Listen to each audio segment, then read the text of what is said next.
Şeffaf buyurabilirsiniz. Buyurun, buyurun. Bir mutlu etseniz, löfiye çıksanız, Şeffaf Hanım'dan löfiye teşrif buyurun. Abi sedalarıyla. Ben müteşem izlediğinden sağlıksa elde edecektim. Tamam, madem beləsə işinizlə tutabilirsiniz. Bəli, bilərsən olur. Gəl. Aha. Eğer Fursan'ın geyvanlı papasını tapırdırsa, papasını töremesini tapana balası verecek. Bəli. Papası sağladır.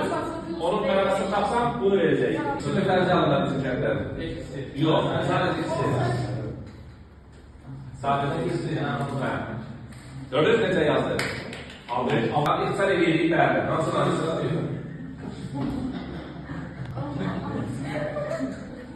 bakın, etiğin davamındaki bu ikisi ihsan eden müteşem ahir. Bunlardan karşı şahit. Eğrinde bir yenilik başlayır bu değerli çok heyecanlanmalar yaşıyor. Ve salam. Şimdi başlıyoruz. Cevaplarda var mı? Yok. Bakın da görmüyorsunuz. Bak, sanalar varyantı da o. Etkisi daha etkisiz konuşur. Etkisi de budur. Yaxşı. Bana ben biraz eğitimden öyleye bakmayayım. Bak Leman, sayende insan çeşitlidir ben. Bir, teşekkür edeyim. Eziyetlerini bağışlayın. Üzül isteyeyim. Tələbələrə əziyyət vermək biraz günahdır. Ben otur. Dördür. Bunların içinde bir sayı da var. Dört tane değil. Yani içinde 9.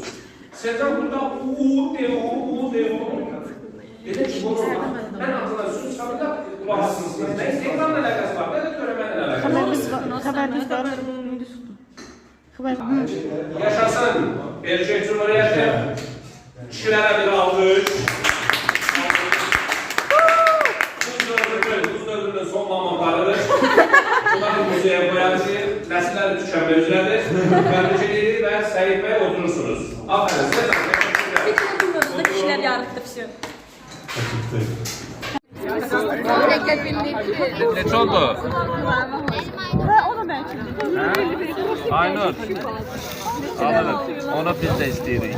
Arılar böyle geldi. Ay sağ olun. Arılar konuşuyor. Tabii de. Ne oldu?